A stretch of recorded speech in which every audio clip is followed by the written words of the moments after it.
Sebenarnya apa sih mau kalian? Hah? Menetapkan bencana nasional? Gak mau. Dibantu internasional? Gak boleh. Sok-sok ditangani sendiri. Gak mampu. Heh, Indonesia, ingat ya, kita pernah bantuin kalian saat tsunami Aceh 2004. Wah, nggak bisa kayak gini. Ini namanya penghinaan terhadap harga diri bangsa. Ini namanya melecehkan harga diri orang-orang Indonesia. Nggak bisa dibiarkan. Ayo semua orang-orang Indonesia, kita kumpulkan koin. Awalnya mungkin oke, sukarela, tapi tidak ada yang namanya sukarela. Tidak ada yang namanya gratis, ya. Akan ada yang namanya timbal balik. Belajar dari peristiwa masa lalu ketika bantuan dari asing diungkit dan dijadikan intervensi dalam kasus narkoba Bali 9. Cerita awalnya gini, waktu terjadi bencana tsunami di Aceh, Australia ngasih bantuan yang sangat besar dan cepat untuk korban tsunami, termasuk ngasih dana miliaran dolar, logistik, tenaga medis, serta program rekonstruksi jangka panjang yang mencakup infrastruktur, pendidikan, dan pemberdayaan masyarakat. Bantuan ini dipandang sebagai bentuk solidaritas kemanusiaan, sekaligus memperkuat hubungan diplomatik Australia dan Indonesia. Nah, kemudian setelah peristiwa itu, malah terjadi isu sensitif ketika bantuan dari Australia malah diungkit dan dijadikan tekanan oleh pemerintah Australia pada kasus Bali 9.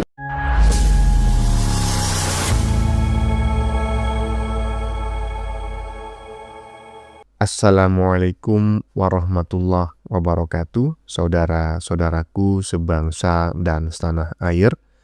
Dimanapun kalian berada, semoga kalian selalu dalam kondisi sehat walafiat ya. Berjumpa lagi dengan saya di Gaspol Update. Kami bukanlah buzzer pihak manapun, kami hanya menyajikan keputusan ada di tangan Anda. Teman-teman, ini ada video yang menurut saya cukup menarik ya, yakni tentang penggiringan opini yang ujung-ujungnya menyalahkan pemerintah karena tidak menetapkan banjir bandang yang melanda 3 provinsi di Sumatera tersebut sebagai bencana nasional. Yang terasa aneh, kok cuma 1 provinsi saja sih yang ngotot ingin ditetapkan sebagai bencana nasional. Kok 2 provinsi lainnya seperti Sumatera Barat dan Sumatera Utara kok tidak ngotot itu? Ya mungkin harapannya kalau ditetapkan sebagai bencana nasional, maka mereka akan banyak menerima bantuan dari luar negeri ya. Karena pasti banyak negara-negara asing yang ingin memberikan bantuan ke Indonesia. Pertanyaannya, masih ingatkah kalian bahwa bantuan Sutralia ya ke Aceh saat tsunami 2004 lalu pernah diminta kembali ya, pernah diminta agar dikembalikan lagi ya, bantuannya 13 triliun diminta kembali oleh pemerintah Sutralia. Ingat nggak kalian? Lantas ya, kalian yang sekarang sok-sokan keluar-keluar ya agar bencana tersebut ditetapkan sebagai bencana nasional. Pada saat Sutralia meminta kembali bantuannya itu kalian ada di mana? Nah, kalau udah diminta balik kayak gitu, siapa yang mau mengembalikan? Coba bayangin ya. Nah, bagaimanakah videonya dan bagaimanakah respon netizen? Mari kita tonton bersama, kemudian mari kita komentari bersama di bagian akhir video. Ini dia. Sebenarnya apa sih mau kalian? Hah? Menetapkan bencana nasional? Gak mau. Dibantu internasional? Gak boleh. Sok-sok ditangani sendiri. Gak mampu. Yang paling parah, BMKG sudah memperingatkan 1 bulan sebelum kejadian itu ada cuaca ekstrim. Tapi kalian gak ngelakukan apa-apa. Dan sekarang udah hampir 1.000 orang yang kehilangan nyawanya. Gak tahu lagi aku nengok cara berpikir kalian kayak mana udah. Kasih klarifikasi aja. Muak kali aku. Udah gini ya. Jumpa kita di pintu neraka udah. Aku sepak kepala kalian ya. Aku tahu belum tentu aku masuk surga. Tapi aku nggak rakus sama tamak kayak kalian. No buja. Jangan terlalu marah-marah ya. Sabar dulu bang, sabar. Kalau dari bahasanya sepertinya bukan orang Aceh ya. Sepertinya orang Sumatera Utara. Sepertinya, ya kan? Tapi ya sabar dulu karena pemerintah sudah menganggarkan ya anggaran yang tidak sedikit untuk pemulihan pasca banjir di tiga provinsi tersebut ya. Bahkan Aceh mendapatkan 51,8 triliun ya. Oh tapi faktanya nggak sampai ke warga Bang. Misalnya di desa-desa para korban bencana ini justru nggak mendapatkan bantuan. Nah di situ persoalannya. Persoalannya berarti bukan di pemerintah pusat. Persoalannya adalah pejabat-pejabat di daerah yang mungkin saja kerjanya kurang pati bener ya, malas-malasan, sehingga bantuan yang diberikan oleh pemerintah pusat itu tidak pernah sampai atau sampai tapi cuma sebagian.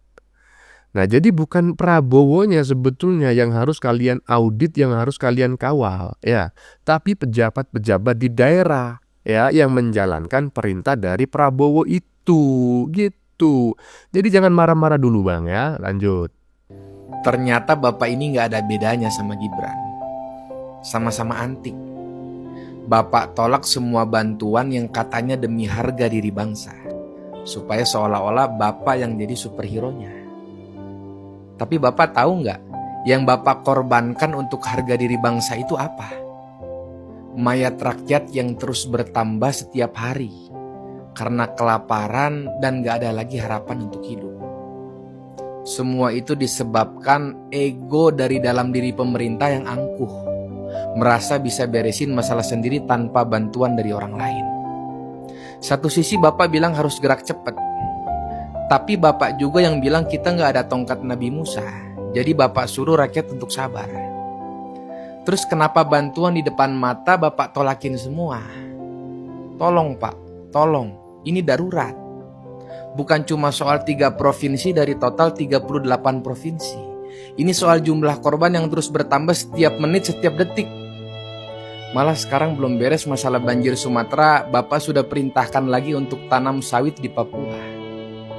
Kami semua tahu Bapak ini pengusaha sawit. Tapi harusnya Bapak juga tahu dong kalau bencana ini akibat sawit yang menghancurkan posisi hutan. Ini maksudnya gimana Pak? Bapak mau bencana Sumatera Jilid 2 terjadi lagi di Papua atau gimana? Coba jelaskan Pak. Ya saya repot menjawab teman-teman ya. Karena memang faktanya sawit itu akarnya nyaris bisa dikatakan tidak ada gitu ya. Tidak bisa menyerap air. Tapi kita juga harus mengerti bahwa saat ini oil gitu ya, minyak itu menjadi komoditas utama perdagangan di dunia ini. Bahkan negara-negara maju itu sebetulnya kaya, menjadi negara hebat, negara maju karena menguasai sumber daya yang namanya oil itu, minyak. Nah, jika ya pengetahuan modern bisa mengubah minyak yang semula itu dihasilkan dari fosil, kemudian dari tumbuhan ya yang bisa terbarukan, maka itu adalah sebuah kesempatan bagi Indonesia untuk menjadi negara maju. Mungkin menurut saya hanya perlu perhitungan yang matang agar tidak terjadi bencana alam, tetapi kebutuhan atas minyak Indonesia juga terpenuhi sehingga Indonesia ke depan bisa menjadi negara maju dan bisa mendapatkan Indonesia emas lah pada tahun 2045 mendatang ya. Sekali lagi saya tidak menyalahkan karena memang ya sawit itu begitu adanya, tetapi faktanya sawit itu sangat diperlukan. Ya kalau kita nggak bisa memproduksi sendiri, maka kemungkinan besar Indonesia justru tidak mampu membeli dari luar negeri karena harganya yang sangat mahal. Ya, lanjut. Belajar dari peristiwa masa lalu ketika bantuan dari asing diungkit dan dijadikan intervensi dalam kasus narkoba Bali 9. Cerita awalnya gini, waktu terjadi bencana tsunami di Aceh, Australia ngasih bantuan yang sangat besar dan cepat untuk korban tsunami, termasuk ngasih dana miliaran dolar, logistik, tenaga medis, serta program rekonstruksi jangka panjang yang mencakup infrastruktur, pendidikan, dan pemberdayaan masyarakat. Bantuan ini dipandang sebagai bentuk solidaritas kemanusiaan sekaligus memperkuat hubungan diplomatik Australia dan Indonesia. Nah, kemudian Kemudian setelah peristiwa itu malah terjadi isu sensitif ketika bantuan dari Australia malah diungkit dan dijadikan tekanan oleh pemerintah Australia pada kasus Bali 9. Kasus Bali 9 adalah kasus penyeludupan narkoba heroin oleh 9 warga Australia di Bali pada tahun 2005 yang berujung pada hukuman berat termasuk eksekusi mati terhadap 2 pemimpinnya. Dampaknya peristiwa ini menjadi isu diplomatik antara Indonesia dan Australia, terutama terkait hukuman mati. Perdana Menteri Australia saat itu, Tony Abbott, secara terbuka menyatakan tekanannya agar Indonesia menunda atau membatalkan hukuman mati terhadap 2 warga negaranya. Dan di dalam komentarnya sempat mengaitkan harapan tersebut dengan bantuan Australia setelah tsunami Aceh. Komentar Tony Abbott yang mengaitkan bantuan tsunami dengan kasus hukuman mati sangat tidak etis. Bahkan sempat muncul aksi dan slogan yang ingin mengembalikan bantuan tsunami dari Australia. Kembali lagi nih, sikap dari Prabowo yang menyampaikan terima kasih atas tawaran bantuan dari para pimpinan negara asing bukanlah keputusan spontan atau emosional. Ini adalah sikap yang lahir dari pengalaman sejarah, pertimbangan kedaulatan, dan kematangan diplomasi. Seiring dengan berjalannya waktu dan pengalaman panjang, kita dapat satu pelajaran penting. Bantuan kemanusiaan nggak selalu berhenti di ranah kemanusiaan. Nah, ya, ini terkait yang namanya itu bencana Sutralia, ya, bencana Sutralia. Bantuan Sutralia, ya, senilai 13 triliun pada ke Aceh, ya, terkait tsunami, ya, pada saat tsunami 2005, ya. Apa yang terjadi tuh? Itu fakta loh, diminta fakta itu, diminta, disindir. Katanya orang Jawa itu apa? Ya itulah pokoknya ya. Minta dibebasin. Nah, kalau udah macam kayak gitu gimana? Bantuan kemanusiaan, tapi ujung-ujungnya, ya kan, harga diri sebagai sebuah negara itu akan diinjak-injak. Ya, negara terpaksa misalnya harus membebaskan, ya, orang-orang tertentu yang sudah jelas-jelas itu melanggar hukum dan membahayakan generasi bangsa dan negara, ya. Gara-gara negara tersebut pernah memberikan bantuan yang tidak sedikit. Nah, kalau udah macam kayak gitu gimana? Yang menerima bantuan mau nggak itu mengembalikan bantuannya? Patungan mengembalikan bantuan ke Australia? Jelas nggak mau kan? Ya, lanjut. Heh, Indonesia, ingat ya, kita pernah bantuin kalian saat tsunami Aceh 2004. Wah, nggak bisa kayak gini. Ini namanya penghinaan terhadap harga diri bangsa. Ini namanya melecehkan harga diri orang-orang Indonesia. Nggak bisa dibiarkan. Ayo semua orang-orang Indonesia, kita kumpulkan koin. Teruntuk negara-negara tetangga, terima kasih atas niat baik kalian. Saya sangat menghargai itu. Tapi Indonesia mampu. Terima kasih. Ngapain nolak-nolak bantuan dari luar negeri? Gengsi ya, gengsi. Harga diri ya. Lebih mentingin gengsi ya, lebih mentingin harga diri ya. Paham ya, bukan persoalan mentingin gengsi atau mentingin harga diri. Lagi pula, pemerintah pusat ini kan bukan ngerasa tidak mampu. Beda loh ya dengan pemerintahan-pemerintahan sebelumnya, ya, pemerintahan SBY itu, ya kan. Itu jelas-jelas nggak mampu. Makanya dia menetapkan status bencana nasional. Tujuannya memang satu, agar dibantu oleh orang di seluruh dunia. Cuma dampaknya itu setelah mereka memberikan bantuan, mereka kan menagih. Bro, gua dulu pernah bantu elu. Ya sekarang bantulah gua. Gua ini butuh minyak nih. Ya di negara elu kan banyak kilang minyak. Udahlah. Negara gua mau bikin pabrik minyak di situ. Mau saya bor. Mau saya bawa pulang ke negara saya. Mau apa kalau udah macam kayak gitu? Kecuali pemerintah Indonesia merasa tidak mampu menangani banjir ini. Indonesia sudah menganggarkan 51,8 triliun rupiah untuk pemulihan bencana khusus di Aceh. Besar itu dananya, jadi nggak usah mengharapkan bantuan dari luar negeri, ya. Cukup berharap bantuan dari Indonesia itu saja. Kawal sampai pejabat-pejabat daerah biar nggak main-main, biar nggak dipakai karaoke ya di Medan, biar nggak dipakai, ya gitulah. Lanjut. Jadi gini ya guys, gimana saya jelasin aja ke kalian ya, biar bahasanya enak. Belakangan ini berita tentang kenapa Bapak Presiden Prabowo tidak mau menerima bantuan dari negara lain untuk bantuannya untuk yang terkena bencana itu ya. Jadi gini guys, tapi ingat ya, awas aja kalau di kolom komentar ada yang bilang, lu buzzer dibayar berapa bang, lu dibayar berapa sama pemerintah bang. Awas aja ngomong kayak gitu, lempar sendal juga nih nyampe rumah. masalahnya tidak semudah itu ya. Bapak Presiden ini nih, saya kasih logika basicnya ya, analoginya aja nih, bukan ngebela, tapi memang ini logika basic. Awalnya juga saya kecewa, sempat kesel, tapi itu ketika saya berpikir pakai emosi. Tapi ketika saya berpikir tidak pakai emosi, beda cerita nih. Jadi gini, dengerin. Bapak Presiden itu kan kepala negara, ya kan? Negara itu isinya jutaan orang, puluhan, ratusan. Kalau di Indonesia kan ratusan juta orang ya. Ya, semisal kalau Bapak Prabowo itu salah langkah cuman gara-gara nerima bantuan dari negara lain, fatal. Yang fatal bukan cuma 1-2 orang, kena semua nih rakyat Indonesia nih. Kena capit semua nih. Paham nggak? Walaupun negara Indonesia itu bersahabat dengan negara-negara lainnya, ya, walaupun, tapi yang namanya bantuan ya, apalagi walaupun awal sukarela, nih bantuan semisal 100 miliar bukan meter, 100 miliar buat yang terkena bencana semisal. Awalnya mungkin oke, sukarela, tapi tidak ada yang namanya sukarela. Tidak ada yang namanya gratis.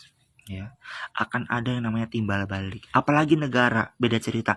Orang toh semisal teman kita kena bencana, atau semisal kita yang lagi kena bencana ditolong sama teman kita kadang yang suka ngarep, padahal dia yang beri bantuan, ya kan? Padahal dia yang ngasih bantuan, tapi dia pun ngarep padahal kita yang lagi kena bencana tuh. Itu baru satu orang loh ya, satu orang ya. Apalagi negara. Jadi jangan salah langkah nih, perlu diperhatikan, jangan salah langkah. Apalagi Bapak Presiden kan. Kenapa jangan langsung tiba-tiba main terima aja tuh 100 miliar bantuan. Apalagi Bapak Presiden Prabowo itu kan jenderal ya dikenalnya. Ya jenderal apa sih sebutannya, pokoknya jenderal ya kalau nggak salah. Dan akalnya jenderal itu, akal seorang jenderal itu dipenuhi strategi ya. Strategi, taktik, gerak-geriknya itu sudah diperhitungkan ya. Beliau tuh menguasai. Bukan berarti suzon sama negara-negara asing yang mau bantu kita, tapi kelas waspadanya itu harus lebih next level gitu. Jadi udah bukan kayak kita ke teman kita, beda cerita, beda kelas. Jadi itulah mengapa Bapak Presiden Prabowo itu tidak menerima bantuan dari negara asing, karena itu tadi ya. Semisal kalau kita terima bantuannya, terus rakyat yang jadi tawanannya gimana semisal? Kan kita nggak tahu ya kan. Tapi itu mungkin saja terjadi, mungkin banget. Makanya kalau berpikir mengambil keputusan atau mau menyampaikan kepada masyarakat, menyampaikan kepada netizen lewat sosial media, itu dikoreksi dulu ya kan.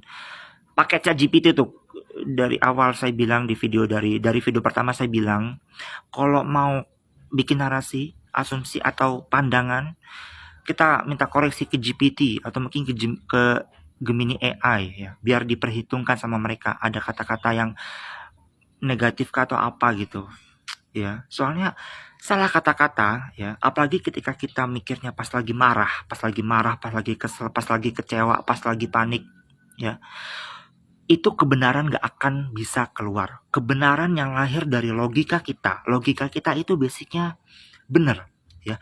Logika itu, otak kita nih basicnya tuh kebenaran ya. Yang bikin gak benar tuh apa? Hati kita lagi kesel, lagi marah, lagi panik, lagi kecewa ya, segala macem. Itu menutupi kebenaran yang ada di logika kita. Itulah mengapa kalau orang lagi marah nih, orang lagi marah-marah ngeceplos aja mulutnya gitu kan, itu nggak ada yang benar gitu, karena kebenaran yang ada di logikanya itu tertutup dengan hati yang panas begitu. Makanya kalau mau buat perspektif, buat pandangan, buat narasi, buat asumsi, buat opini, itu harus dengan hati yang tenang. Jangan ngebacot dulu ya, udah tenangin hati dulu ya, baru ngomong ke masyarakat, ngomong ke netizen. Begitu, paham? Nah, ini penting ini. Kalau kita membuat narasi, opini, men-stitch atau mereaction harus dengan hati yang tenang. Jangan berapi-api, ya kan? Tahu ini kejahatan kemanusiaan, saudara-saudara kita di sana dilanda bencana tapi pemerintah tidak mau menetapkan sebagai status bencana nasional misalnya. Sehingga luar negeri tidak bisa memberikan bantuan. Hei bro, luar negeri memberikan bantuan kemanusiaan itu harus diapresiasi, tapi tentu saja ada udang di balik batu, ya kan? Dan itu tetap bisa dilakukan kalau pemerintah benar-benar merasa tidak mampu. Udah pemerintah nggak mampu nih, ya biaya perbaikannya, biaya pemulihannya sangat besar. Pemerintah tidak memiliki dana sebesar itu. Kita buka peluang pihak luar negeri untuk memberikan bantuan. Beda lagi. Nah, sementara saat ini Prabowo masih kekeh bahwa pemerintah mampu ya memulihkan 3 provinsi tersebut ya pasca bencana. Nah, kalau udah macam kayak gitu, tinggal mengawasi apakah dana tersebut benar-benar dicairkan ataukah tidak. Kalau nggak dicairkan, nah harus dituntut itu, diingatkan Prabowo ya. Janjinya mana? Harus digelontorkan. Tapi kalau sudah digelontorkan walaupun bertahap harus dikawal. Jangan menguap dan mampir-mampir di tengah jalan. Karena saya mendengar banyak kabar gitu ya, bahwa pejabat-pejabat di daerah itulah yang sebetulnya sejak dulu suka bermain. Yang suka main-main dikasih bantuan gak sampai ke rakyatnya. Nah coba itu dikawal ya. Bagaimana menurut kalian? Keputusan ada di tangan Anda, silakan tulis di kolom komentar baik Anda yang setuju maupun yang tidak setuju dengan isi konten ini. Sebelumnya saya memohon maaf ya jika dalam penyajian konten ini ada kata-kata yang menyinggung, kurang tepat penggunaannya, atau ada data yang dianggap keliru atau salah. Saya memohon maaf yang sebesar-besarnya. Kita jumpa lagi di lain video. Salam NKRI.